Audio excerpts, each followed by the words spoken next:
Bismillahir Rahmanir Rahim. My dear brothers and sisters, Assalamu alaikum wa rahmatullahi wa barakatuh. The Prophet Muhammad alayhi salatu wasalam is reported to have said about the value of supplication, about dua, that dua is the core of worship. Ad-du'a'u hu mukhul ibadah. Another narration has him say that dua is itself worship. Ad-du'a'u huwa al-ibadah. These are the words that emerge from Rasulullah sallallahu alaihi wasallam. So there are a couple of questions or issues that emerge when we hear a hadith of this nature. One consistent question is it necessary to recite particular words? Now, there are supplications inside of the Quran, and there are supplications inside of the prophetic sunnah that are traditionally recited. They have great value, and I myself recite a number of those supplications that are found in the Quran and the Hadith. But ultimately, supplication comes from the heart. So you can make supplication in any way or fashion that you see fit. You can use whatever words you see fit. And they do not necessarily have to be in Arabic language. After all, Allah subhanahu wa ta'ala is the one who understands all languages. Indeed, He is the source of all languages. So it is not necessary to recite supplications in Arabic. Another perhaps side question is about this salah. Now, there is a difference between salah and dua. There is a subtle difference. And the main difference is that salah is an obligation that exists upon every responsible Muslim. He or she has to offer the salah. However, even in that, there are conditions in which the salah can be altered, when the salah can be shortened. Islam is much more flexible than we tend to think in these regards. When the Muslims were defeated in Spain, a campaign of persecution and terror was enacted against the remaining Muslims, and today perhaps it would be called crypto-Muslims, people who had converted to Catholicism as a way to avoid persecution and the like. So again, in Spain, one of the things that would happen is that if you were seen making wudu, or if you were seen doing certain actions which were associated with Islam, that you could possibly be killed. So what happened, according to one of the reports, is that Muslims asked religious scholars what to do when under such a situation.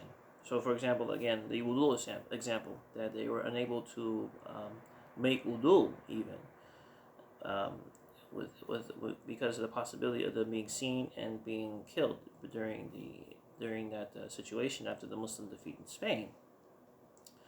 So the answer emerged to just put your hands on the wall.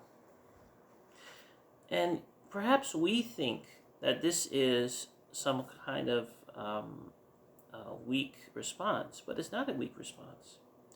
It is a response to the reality that was faced by the Muslims at that time. So my point being is that even in the midst of persecution, even in the midst of problems, the salah itself can still be offered. The wudu itself can still be done. Maybe we have to alter them alter the outward performance of it in light of certain circumstances, but nonetheless it can still be done. The remembrance of Allah. This is the key or the important issue. وَلَذِكْرُ اللَّهِ أَكْبَرُ. The Quran says that the remembrance of Allah is the greatest source of inspiration and power. وَلَذِكْرُ اللَّهِ أَكْبَرُ وَاللَّهُ يَعْلَمُ مَا تَصْنَعُونَ. The remembrance of Allah is the greatest source of inspiration and power, and Allah sees. Allah knows. وَاللَّهُ يَعْلَمُ مَا تَصْنَعُونَ. And Allah knows what it is that you do. Yet another issue that I would like to address is that the supplications that are found inside the Quran, as well as the Hadith, but in particular the Quran, that even though we have said that you do not have to necessarily recite supplications in Arabic or make supplications in Arabic, and that you can make supplications from your heart, the supplications from the Quran are there, and the supplications from the Hadith literature are likewise there. And the supplications, particularly in the Quran, are there to really give us lessons of what life priorities are supposed to be, as to what we should ultimately be praying for.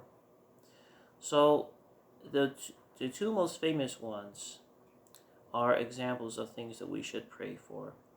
And I'm going to recite those supplications, and I hope that if you have not memorized those supplications, that you do memorize them along with their translation, and most importantly, the lessons behind those supplications. رَبَّنَا آتِنَا فِي الدُّنْيَا حَسَنَةً وَفِي الْآخِرَةِ حَسَنَةً وَقِنَا عَذَابَ النَّارِ. Our Lord, this is the translation, our Lord, bestow upon us that which is pleasant in this life, as well as that which is pleasant in the life to come, and protect us from the fire of hell. A very beautiful, important dua, a dua that should teach us balance. رَبَّنَا هَبْ لَنَا مِنْ أَزْوَاجِنَا وَذُرِّيَّاتِنَا قُرَّةَ أَعْيُنٍ وَاجْعَلْنَا لِلْمُتَّقِينَ إِمَامًا. This is a very beautiful dua. Our Lord, bestow upon us mates and offspring that will be comfort to our eyes, and make us as leaders in taqwa. In other words, especially this last line, وَجَعَلْنَا لِلْمُتَّقِينَ إِمَامًا. In other words, let us have a stable and productive family life, and a life that leads in the submission and awareness of God subhanahu wa ta'ala, Allah subhanahu wa ta'ala.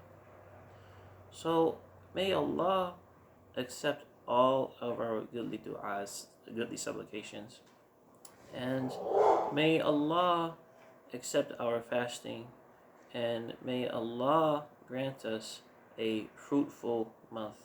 Barakallahu feekum. Wassalamu alaikum wa rahmatullahi wa barakatuh.